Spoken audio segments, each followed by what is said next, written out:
আসসালামু আলাইকুম ওয়া রাহমাতুল্লাহি ওয়া বারাকাতুহু। আলহামদুলিল্লাহি ওয়া কাফা ওয়া সালামুন আলা ইবাদিহিল্লাযীনা ইসতাফা। সম্মানিত দর্শক মণ্ডলী, মানুষ কথা বলার সময় খেয়াল রাখে না যে কিভাবে কথা বলা উচিত, এবং আমরা জানি যে ভালোভাবে কথা বলা কত গুরুত্বপূর্ণ। মানুষের ভাষা যখন ভালো হয় তখন সমাজের মানুষ তাকে ভালোবাসে। যেমন নবী সাল্লাল্লাহু আলাইহি ওয়াসাল্লাম জীবনের অন্যান্য বিষয়ে আমাদের জন্য আদর্শ, তেমনি নবী সাল্লাল্লাহু আলাইহি ওয়াসাল্লাম কথা বলার বিষয়েও আমাদের জন্য আদর্শ ছিলেন। কেউ যদি জানতে চায় যে সাহাবায়ে কেরাম কি রাসূল সাল্লাল্লাহু আলাইহি ওয়াসাল্লামের কথা বলার পদ্ধতি পর্যন্ত আমাদের কাছে পৌঁছানোর চেষ্টা করেছেন, এর উত্তর হলো হ্যাঁ।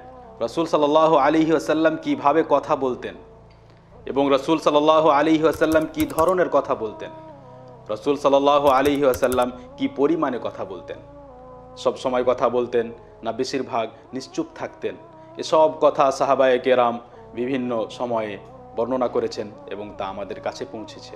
জামে তিরমিজিতে বর্ণিত আয়েশা রাদিয়াল্লাহু আনহা বলেন, لم يكن النبي صلى الله عليه وسلم يسرد كسردكم هذا ولكنه كان يتكلم بكلام بين فصل يحفظه من جلس إليه। আয়েশা রাদিয়াল্লাহু আনহা কোন একজনকে দেখলেন খুব দ্রুত কথা বলছে, তার এক শব্দ অন্য শব্দের সাথে মিলে যাচ্ছে, যার কারণে হয়তো শ্রোতা তার কথা ঠিকভাবে বুঝতে পারবে না। আয়েশা রাদিয়াল্লাহু আনহা নবী সাল্লাল্লাহু আলাইহি ওয়াসাল্লামের কথা বলার পদ্ধতি বর্ণনা করলেন। রাসূল সাল্লাল্লাহু আলাইহি ওয়াসাল্লাম তোমাদের মতো এভাবে দ্রুত কথা বলতেন না যে এক শব্দ অন্য শব্দের সাথে যুক্ত হয়ে যায়, যে বোঝাই না যায় যে কি বলা হচ্ছে। বরং রাসূল সাল্লাল্লাহু আলাইহি ওয়াসাল্লাম কথা বলতেন এবং প্রতিটি শব্দ আলাদাভাবে স্পষ্টভাবে উচ্চারণ করতেন। এমনকি কেউ যদি রাসূল সাল্লাল্লাহু আলাইহি ওয়াসাল্লামের পাশে বসে থাকতো তাহলে সে রাসূল সাল্লাল্লাহু আলাইহি ওয়াসাল্লামের কথা মুখস্থ করে নিতে পারত। এবং অন্য বর্ণনায় আয়েশা রাদিয়াল্লাহু আনহা বলেন যে কেউ যদি গণনা করতে চাইতো তো রাসূল সাল্লাল্লাহু আলাইহি ওয়াসাল্লামের কথাগুলি গণনা করে নিতে পারত। তেমনি নবী সাল্লাল্লাহু আলাইহি ওয়াসাল্লামের আর এক আদর্শ হলো এই যে তিনি গুরুত্বপূর্ণ কথা, কোনো কথা বোঝাতে চাইলে সেই কথা একাধিকবার উচ্চারণ করতেন। সহিহ বুখারীতে বর্ণিত আনাস রাদিয়াল্লাহু আনহু বলেন, ওয়া ইযা তাকাল্লামা বিকালিমাহ আ'আদাহা সালাসা। যখন নবী সাল্লাল্লাহু আলাইহি ওয়াসাল্লাম কোনো কথা বলতেন, কোনো শব্দ উচ্চারণ করতেন, তখন সেই কথা 3 বার তিনি বলতেন, যাতে নবী সাল্লাল্লাহু আলাইহি ওয়াসাল্লামের সেই কথা স্পষ্টভাবে বোঝা যায় এবং সেই কথার গুরুত্বপূর্ণ হওয়া বোঝা যায়। আমরা যদি মানুষের অবস্থা দেখি, বাজারে দোকানে আমাদের আশেপাশে যে মানুষ কিভাবে কথা বলে একে অপরের সাথে, তো দেখবেন মানুষ অশ্লীল ভাষা ব্যবহার করায় একেবারে দ্বিধাবোধ করে না। এমনকি কিছু কিছু মানুষের এমন অভ্যাস হয়ে উঠেছে যে তারা কথায় কথায় গালি দেয় এবং হয়তো অনুভবও করতে পারে না। ডাক দেয় কাউকে, গালি দিয়ে ডাক দেয়, একটু বিরক্ত হয়ে গেলে গালি দিয়ে ফেলে এবং মানুষকে এমনভাবে কথা বলে যে মানুষ কষ্ট পায়। কিন্তু রাসূল সাল্লাল্লাহু আলাইহি ওয়াসাল্লামের আদর্শ কেমন ছিল, তিনি কিভাবে কথা বলতেন, কোন ধরনের কথা বলতেন। জামে তিরমিজিতে বর্ণিত আয়েশা রাদিয়াল্লাহু আনহা বলেন, লাম ইয়াকুনিন নাবিয়্যু সাল্লাল্লাহু আলাইহি ওয়াসাল্লাম ফাহিশান ওয়ালা মুতাফাহহিশা ওয়ালা সাখাবান ফিল আসওয়াক। নবী সাল্লাল্লাহু আলাইহি ওয়াসাল্লাম কখনো অশ্লীল ভাষা ব্যবহার করতেন না, তার প্রবৃত্তিতে অশ্লীল ভাষা ব্যবহার করা ছিল না। না ইচ্ছে করে কোনো সময় তিনি অশ্লীল ভাষা ব্যবহার করতেন, আর না বাজারে বাজারে তিনি চিৎকার করে বেড়াতেন। রাসূল সাল্লাল্লাহু আলাইহি ওয়াসাল্লাম কথা বলার সময় নিজেকে অত্যন্ত সংযত রাখার চেষ্টা করতেন। রাসূল সাল্লাল্লাহু আলাইহি ওয়াসাল্লাম মিথ্যে কথা থেকে নবী হওয়ার পূর্বেও বেঁচে থাকতেন। অবশ্যই নবী হওয়ার পরে রাসূল সাল্লাল্লাহু আলাইহি ওয়াসাল্লাম কখনো মিথ্যে কথা বলেননি। কিন্তু নবুয়তের পূর্বেও নবী সাল্লাল্লাহু আলাইহি ওয়াসাল্লাম নিজেকে মিথ্যে কথা থেকে দূরে রাখতেন, এবং এ বিষয়ে সাক্ষ্য দিয়েছে কোরাইশ বংশের অনেক মানুষ, যাদেরকে রাসূল সাল্লাল্লাহু আলাইহি ওয়াসাল্লাম এক সময় সাফা পাহাড়ের কাছে ডেকেছিলেন। সহিহ বুখারীতে বর্ণিত আব্দুল্লাহ ইবনে আব্বাস রাদিয়াল্লাহু আনহুমা বলেন যে রাসূল সাল্লাল্লাহু আলাইহি ওয়াসাল্লামের প্রতি যখন এই আয়াত নাজিল হলো, ওয়া আনযির আশিরাতাকাল আকরাবিন, যে আপনি নিজের আত্মীয় স্বজনকে, নিকটবর্তীদেরকে ভয় দেখান, তখন রাসূল সাল্লাল্লাহু আলাইহি ওয়াসাল্লাম সাফা পাহাড়ের উপরে চাপলেন এবং সেখান থেকে মানুষকে ডাক দিতে লাগলেন।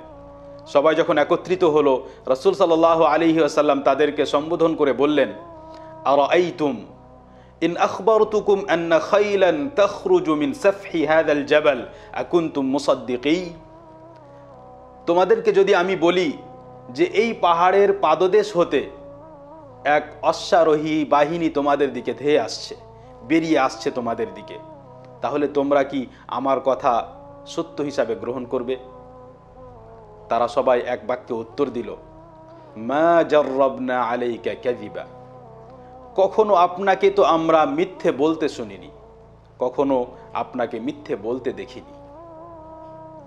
নবী সাল্লাল্লাহু আলাইহি ওয়াসাল্লাম মিথ্যে বলা থেকে এরকম বেঁচে থাকতেন যে তার আশেপাশের মানুষরা সাক্ষী দিত যে রাসূল সাল্লাল্লাহু আলাইহি ওয়াসাল্লামকে কখনো মিথ্যে বলতে শুনতে পাওয়া যায়নি। আজ যদি আমাদের অবস্থা দেখা যায়, আমরা কথায় কথায় মিথ্যে কথা বলি। বিশেষ করে আমাদের এই মোবাইলের যুগে আমরা মোবাইলে মানুষের সাথে কত রকমের মিথ্যে কথা বলি এবং পরোয়াই করি না। আমরা জানি যে এই উম্মতের অনেক মানুষ, এই পৃথিবীর অনেক মানুষ জাহান্নামে যাবে, আল্লাহ সুবহানাহু ওয়া তাআলা তাদেরকে জাহান্নামে নিক্ষেপ করবেন তাদের কথার কারণে। মুখ দিয়ে শিরকি কোনো কথা বলা, কিংবা বেদাতের কথা বলা, কিংবা মানুষকে বাতিল পন্থার দিকে ডাকা, বাতিল কথা বলা এবং নোংরা ভাষা ব্যবহার করা, এসবগুলি গুনাহের কাজ এবং রাসূল সাল্লাল্লাহু আলাইহি ওয়াসাল্লামের আদর্শের সাথে এসব মেল খায় না। যদি আমরা নবী সাল্লাল্লাহু আলাইহি ওয়াসাল্লামের আদর্শে আদর্শিত হতে চাই, তাহলে আমাদেরকে নবী সাল্লাল্লাহু আলাইহি ওয়াসাল্লামের মতো কথা বলতে হবে। নবী সাল্লাল্লাহু আলাইহি ওয়াসাল্লাম যেই ধরনের কথা বলতেন সেই ধরনের কথা বলার চেষ্টা করতে হবে। রাসূল সাল্লাল্লাহু আলাইহি ওয়াসাল্লাম কি বেশি বেশি কথা বলতেন? যেমন আমরা কথা বলতে শুরু করি তো আমাদের কথাই শেষ হয় না, এবং কথা বলার সময় আমরা যাচাই বাছাইও করি না। দিনের বিষয়ে কথা বলা হোক, দুনিয়ার বিষয়ে হোক, অন্য কোনো মানুষের পরনিন্দা করা, সমালোচনা করা, কুৎসা করা, বিভিন্ন রকমের কথা আমরা বলতে থাকি এবং আমরা পরোয়াই করি না যে কত কথা বলে ফেললাম। কোনো সময় কি আমরা চেষ্টা করি যে দেখি কিছুক্ষণ চুপ থাকি, কথা না বলি, কথা বলার ইচ্ছে করছে কিন্তু আমি নিশ্চুপ হয়ে থাকতে চাই।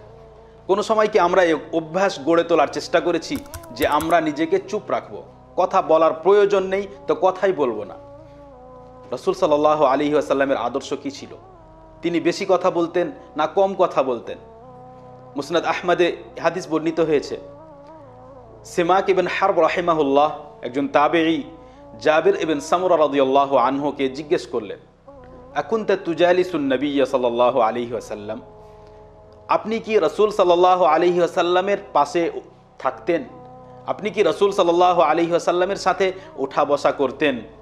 জাবির রাদিয়াল্লাহু আনহু বললেন, নাআম কানা তাওয়ীলাস সামত, যে হ্যাঁ, আমি রাসূল সাল্লাল্লাহু আলাইহি ওয়াসাল্লামের সাথে উঠা বসা করতাম এবং আমি রাসূল সাল্লাল্লাহু আলাইহি ওয়াসাল্লামকে দেখেছি যে তিনি দীর্ঘ সময় ধরে নিশ্চুপ থাকতেন, কথা বলতেন না।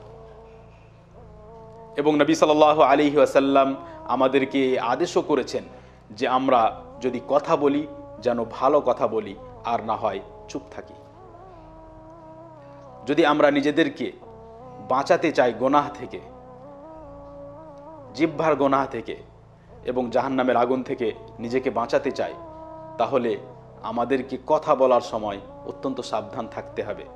আল্লাহ সুবহানাহু ওয়া তাআলা যেন আমাদের সকলকে রাসূল সাল্লাল্লাহু আলাইহি ওয়াসাল্লামের আদর্শে আদর্শিত হয়ে কথা বলার এবং সেই ধরনের কথা বলার রাসূল সাল্লাল্লাহু আলাইহি ওয়াসাল্লাম যেমন চুপ থাকতেন, আমাদেরও চুপ থাকার এবং অল্প পরিমাণে কথা বলার, প্রয়োজন না থাকলে যেন আমরা কথা না বলি, এসব কিছুর আল্লাহ সুবহানাহু ওয়া তাআলা আমাদেরকে তৌফিক দান করেন। ওয়া সাল্লাল্লাহু ওয়াসাল্লাম ওয়া বারাকা আলা নবিয়িনা মুহাম্মদ ওয়া আলা আলিহি ওয়া আসহাবিহি আজমাইন।